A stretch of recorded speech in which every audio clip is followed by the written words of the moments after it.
I'm glad that I finally got a chance to check out the England versus New Zealand match that happened this past weekend. It was hard for me to stream it here in America, and I found that I have to use Peacock to watch the match and get their subscription service, but I'm glad that I finally got to watch it, and it was an exciting and thrilling match from beginning to end. And I'll start with the pre-match and go through each of the halves and quarter by quarter, but I feel that both teams put on an absolute showcase, and it was just exciting to watch. It started off with the week early on where you had Joe Marler with his controversial tweet about the haka and being able to challenge the haka, and seeing all the drama that created, and going into the pre-match where Twickenham was just rocking. It was on fire, and I love when New Zealand started the haka. You had England challenge them by walking forward right behind the feet of the cameramen, and then New Zealand accepted that challenge and walked face to face with England. I thought that created that entertainment, that theater that we love to see in sports, and they're both up to the challenge, and that's what I really love about that aspect of the game. It's that gamesmanship, but it's also that the beauty of, two cultures going against one another, and it's still a respect factor there. It's that rivalry, it's that pageantry that we love to see, and I love to see, because it just creates that tension and makes for good storylines, and I feel that you get to see like the best come out of those types of exchanges in a sense. And so that lead up was interesting to watch, but I feel like that both teams stepped up to the plate and really embraced what was happening in the week earlier, and it just set up for a beautiful match. And that energy was there from what I could see. The pace of the match was fast from beginning to end, and by saying that, I was seeing a lot of players, just because the speed of the game was so quick and the pace of everything, I saw a lot of like heavy breaths being taken, people taking a little bit more rest than usual.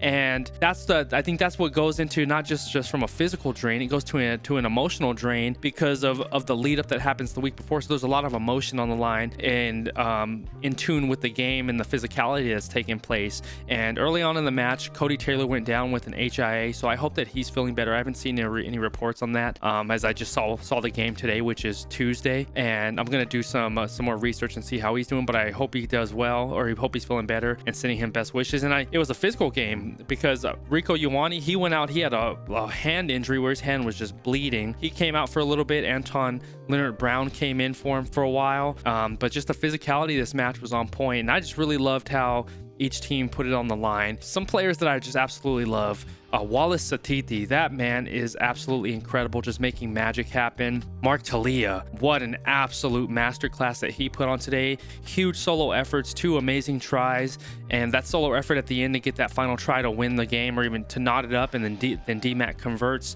the conversion. Just incredible. It was just fun to watch, high level rugby. It was a very disciplined game, I have to say. England played incredibly disciplined. New Zealand had more penalties. I had that in the first half. It was 1 penalty conceded for England, 6 to New Zealand, and that awarded the points because Marcus Smith converted a few penalty conversions after those the penalties that conceded. But I'll go into the stats as I usually do on here. But I was just absolutely loving everything that was happening in the match. I love the pace, I love the fluidity of the game, and just that energy. And I really feel that my players of the match, just thinking off the top of my head, is Mark Talia. He deserves the man of the match. Who else do I have on here? I have Wallace Satiti. For a young man, he just has so much patience. He has just an aura about himself. He's young. Just that first play when he just offloads it behind his back, he just has a field vision and just a calmness about his play. I know it's his debut season for the All Blacks. He has just really looked like he's played a high-level test match rugby for years and years. And for it being his first year, his debut year with All Blacks, I'm absolutely blown away, because to come on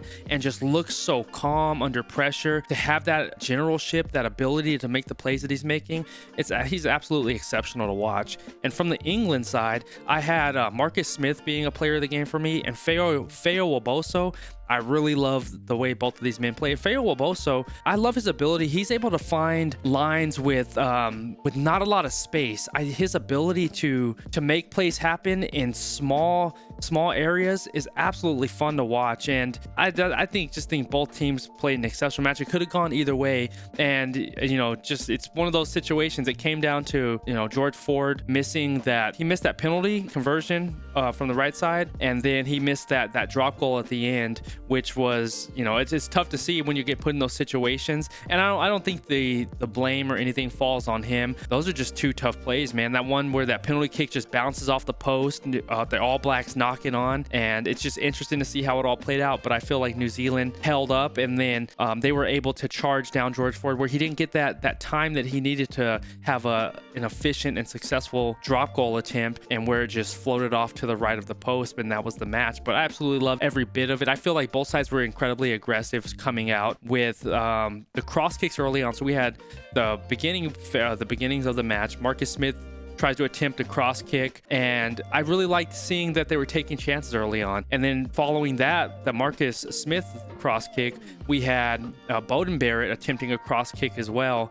And I really liked that both teams were taking chances early, and they were really pushing the pace of the match. It was just the energy was there, and I could feel it. It was just a lot of fun to watch, see them put it all out there. There's so many players that were showing up. I can't even fast forward to like the third quarter of the first half. Barrett had a nice chip that it went through the back line, and I thought they were going to get it, but Marcus Smith did a good job of recovering the ball. But it almost looked like, I think Will Jordan was about to recover it and just give New Zealand have a chance to have a huge field shift, or possession shift on the side of the field, the advantage they had. But Marcus Smith was able to gather the ball and then clear the zone. And I just think that it was just a lot of back and forth with this match, where you would get one team getting the momentum, like England would get the momentum where they started scoring and putting sets together, and New Zealand was a little bit on their heels. But then we had New Zealand, putting England on their heels, and where they would have the momentum, and they were really just driving the pace of the game. And both scrums did an exceptional job today too. It was evenly matched. There were times where England would win the scrum and create penalties, and there were times where New Zealand would just completely dominate the scrum, and they really did a fantastic job of creating penalties as well in the match. So it was evenly matched. New Zealand takes it with a 24-22 win, and I'm going to jump over to the screen. We're going to look at the stats a little bit more, but I absolutely loved it. I want to hear your thoughts in the comments below on who you think were the man in the matches, and what were your favorite plays of this game.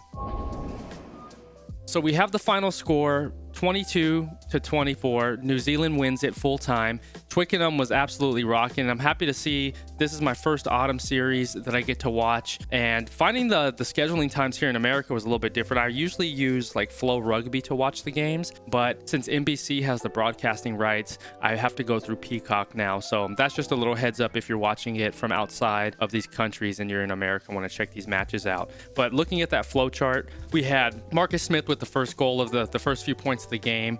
But then New Zealand just really put their foot down, and they were leading at half. And then we had a shift in momentum where England in the second half took advantage with that 23 to 14 lead, I believe. And New Zealand clawed and fought back, and it was great to see New Zealand claw and fight back, because this year they've shown in their test matches where that last 20 minutes of the match, that's where they lose a lot of discipline, and then where they have mistakes that cost them the match. They didn't do that in this match against England. They were highly disciplined in the last 20 minutes of the match, and they won themselves the game in the last 20 minutes, which was awesome to see how they were able to gel and bring it together and fix those gaps that were missing earlier in this season or this year that I was seeing from them. So their last 20 minutes was dominant, and they really overpowered England, and they earned that victory today. They earned that victory, and it was great to see them pull it together in the end. And it was just gutting to see England losing in the end. These teams have played three tight test matches in the span of this year. We had the two matches in New Zealand where they went neck and neck, and then we have this match out here in Twickenham or in England where it comes down to the final play. And so both of these teams, I feel they're evenly matched, and it can go either way. And they're just putting on a showcase of great rugby, and I'm love seeing it. I'm grateful that I get to check out this autumn series. But looking at the minutes in the lead, we have England with 36, we have New Zealand with 41. The game of the percentage in the lead of the match, 51 goes to the All Blacks, 44% for England. And the possession in the last 10 minutes, 65% to England, 35% to New Zealand. And it was looking, with the missed penalty kick and the scrum and trying to get that drop goal, it looked like England was going to be able to take advantage of that, but just it's a game of inches. Just that much, that little inch of forward kicking it where it hits the post, that was the decider where they lost the game in that respect. And like I said at the beginning, I don't feel like it all falls on Ford's shoulders for the loss, because the team played well throughout the match, but it was those little mistakes at the end, and that happened to be with the last 2 minutes of the match that got him there. But it was a match that could have gone either way, and I feel that both sides showed up as exceptional. So we're looking at the key events of the match. In the fourth minute of the match, Marcus Smith gets his penalty goal. He converts that. Then we have that exceptional offload from Satiti on the right side to Talia, and Talia just takes an exceptional, beautiful line. His pace is great, man. I just love to see him play the game, and as I've been learning more about him, he's a lot of fun to watch, and he's hyper consistent. I love his consistency. So he scores at the 8th minute. Bowden gets the conversion, setting New Zealand 7-3. Smith gets the penalty goal again, making it 7-6. New Zealand's in the lead. Then we had Will Jordan, the magician, man. What an exceptional line break that he had. And I have it right here. Where was the it was Jordan Barrett, or Jordy Barrett. He passed it to, I can't think of his name, but he had an open, he passed it. Will Jordan had that huge break on his try. It was that loop that I really loved, the set piece that set it up. So you had Bowden having the ball, you had Will Jordan loop around him. He passes it to Will Jordan, and Ellis Ginge misses that tackle through that line break, and Will Jordan just sparks through and takes off. It was just a highly explosive play, well executed and beautiful to watch. And Will Jordan, that man is just absolutely consistent, scoring try after try. Every time I see him, he scores a try in this match. So he broke through and scored that. And then Barrett gets the conversion, 14-6 at the 28th minute. Then we go into leading up to half. Marcus Smith gets 2 penalty goals, making the score 14-12. So it was still tied at half, a 2-point game for New Zealand. And then just coming out, it's just anybody's match. Feo Waboso, that play where let me just pull up my notes right here. When Marcus Smith got that interception on the right side of the pitch, from my perspective, he gets that beautiful, well-timed interception, just ripping it down the turf. I really love how the support line for England came out. They had 2 men running. It was like a 2v1 or a 3v1 actually, because Marcus Smith was running. He had his 2 trail men, one on the inside, and Feo Waboso was on the wider out inside. That offload that Marcus Smith did, and Feo Waboso just gets a straight shot to the try.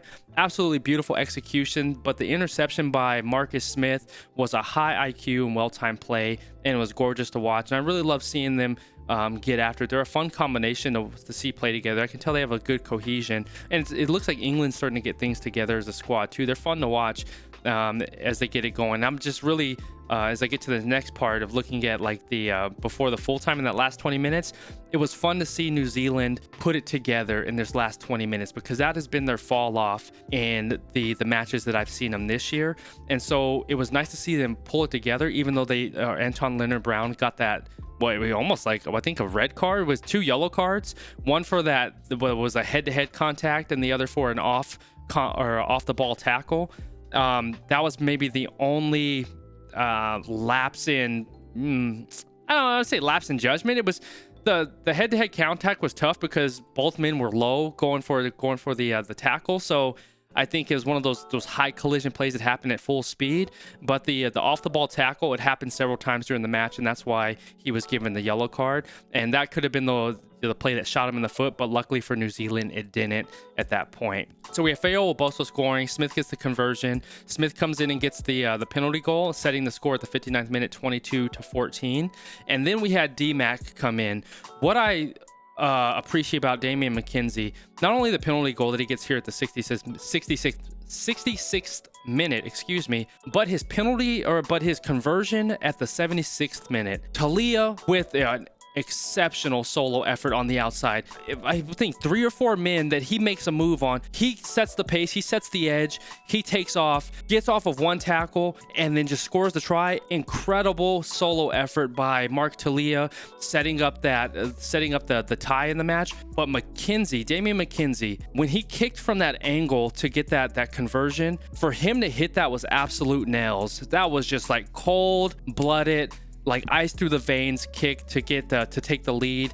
And I just have to give him an appreciation on that one, because for him to hit it from that angle, it was beautiful to watch. He struck the ball perfectly and then gave, ultimately gave New Zealand the win. I thought that was absolutely beautiful. And then we just finished off with Leonard Brown with the 77th minute, getting that yellow card. Ford misses that the penalty kick, and he also misses that drop goal as well that goes wide to the right. And there were 2 drop goals taken by Marcus Smith early in the match that were, I wasn't a fan of the drop goals that he took early in the match. One was there was a penalty, but I feel like they could have continued to try to dig in and get more meters, but he took a drop goal that didn't do anything. And then the second one, he did the same thing as well. So those were 2 questionable drop goals that he took from my assessment. I want to hear your thoughts in the comments below. The 2 early drop goals, I thought that England was going to actually take more advantage in keeping boots to the ground and try to gain meters and taking advantage those penalty advantages by just trying to get a try instead of trying to take the drop goal. But I want to hear your thoughts on that one.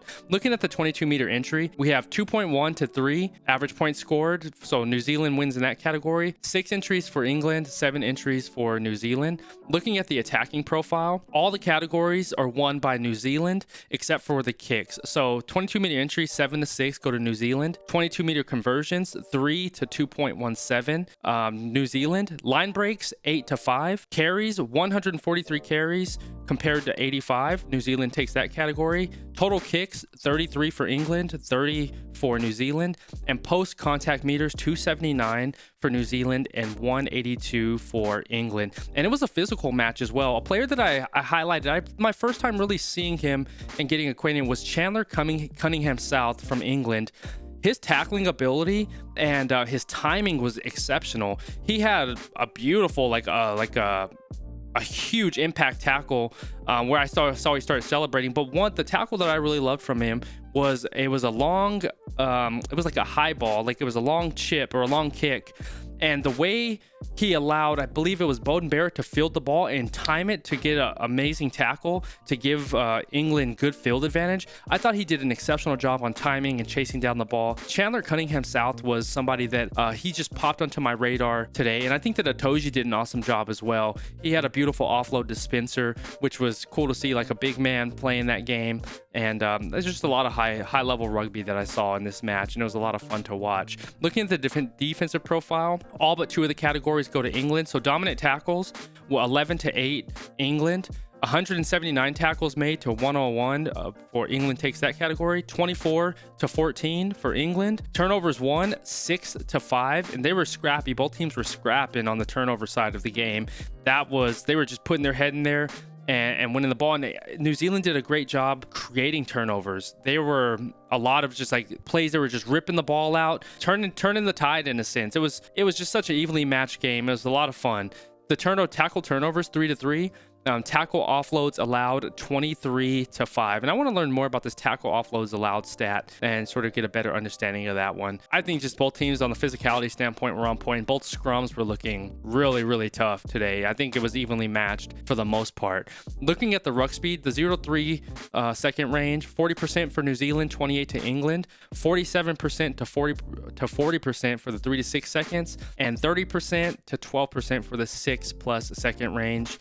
108 rucks won compared to 69. New Zealand takes that. In the last 5 penalties of the match, we have 2 for New Zealand, 3 for England. And we're just going to pop over to the stats real quick and take a look at these stats. All right, so we went over like the match summaries. We went over all those line breaks and everything, but the territory, is the fun one that I like to look at a lot.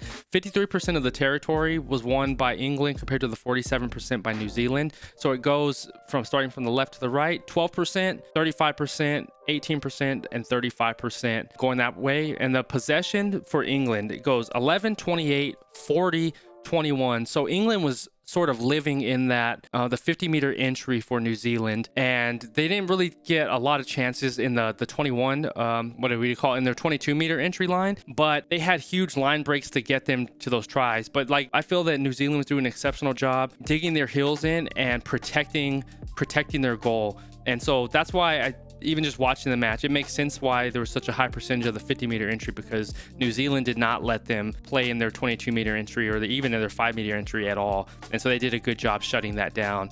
And so New Zealand goes 8, 38, 40, and 14%. And also looking at the English side, they did a fantastic job as well protecting their 22-meter entry as well. It was just really, I think, just a dominant and it was an evenly matched game from both sides, and that's what makes compelling rugby. It makes it fun when both teams show up and they put it all out on the line, and it comes down to those last second plays, those plays of inches where the drop goals or penalty goals are the deciders for who wins and who loses.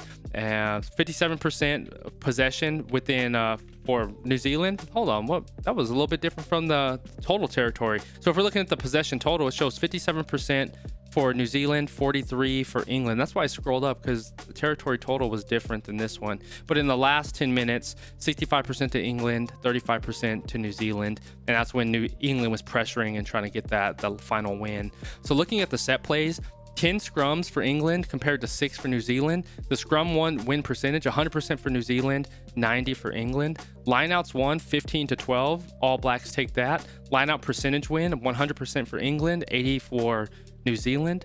7 restarts received compared to 5. England takes that category. And restart receives 1, 87 for England and 80% for New Zealand. And we looked at the attacking side. Both teams were playing dominant. There was a strong attack from both sides. Each side had huge line breaks. We had Will Jordan having some line breaks. We had Feo Woboso making some huge line breaks. Also, I think Beauden Barrett did an exceptional job placing the ball, where if New Zealand was able to get on it, or even Marcus Smith wasn't able to field it and take advantage of those plays, that New Zealand was really pressuring and doing a good job placing the ball. I think that both sides did a great job, because we had Marcus Smith kicking on a beautiful 50-22, but Beauden's placement and kicking precision was on point today as well. So I really enjoyed seeing it. I think all phases of the game really were showcased today. Looking at turnovers, 6-5, New Zealand had more turnovers won, and then turnovers lost 23-17. New Zealand had more turnovers than England. And then the penalties, 11 conceded for the All Blacks, 7 for England. And in the first half, it was a lot more skewed, where New Zealand had 6 and England had 1, but it's evened out towards the end. And we have that yellow card with Leonard Brown at the end of the game. And then we just have the tackles completion percentage. Both of them are 88%. Tackles made, 179 for England, 101 for New Zealand. And then tackles missed, 24-14. England takes that category, and we have the kick ratio and everything down here. But I just feel that, it was one of those matches where the stats don't really tell the full picture of the game. It came down to a grittiness. It came down to mistake-free rugby at the end of the game, and it just was those game of inches. And it doesn't all fall on Ford's shoulders, in my estimation, by missing those the drop goal and missing that penalty goal. But those plays are the highlights that we look at. I just think that New Zealand did a really great job defending in those moments, and they just did an exceptional job of closing out the match in those last 20 minutes where they've been failing earlier this year. I really feel like they tightened that area up of their game, and they came out with an exceptional win, and they deserved to win this match, but it really could have gone either way, and it was just great rugby overall.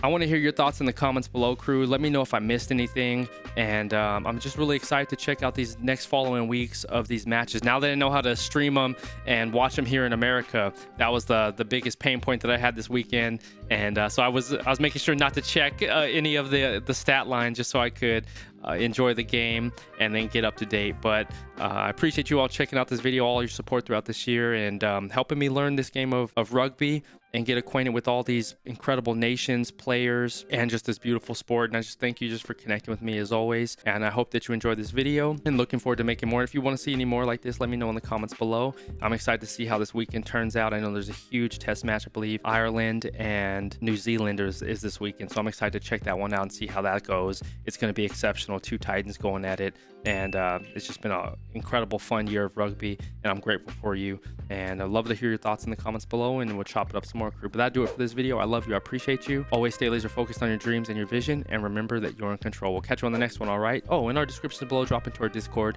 and let's talk offline. I love you, crew. Peace.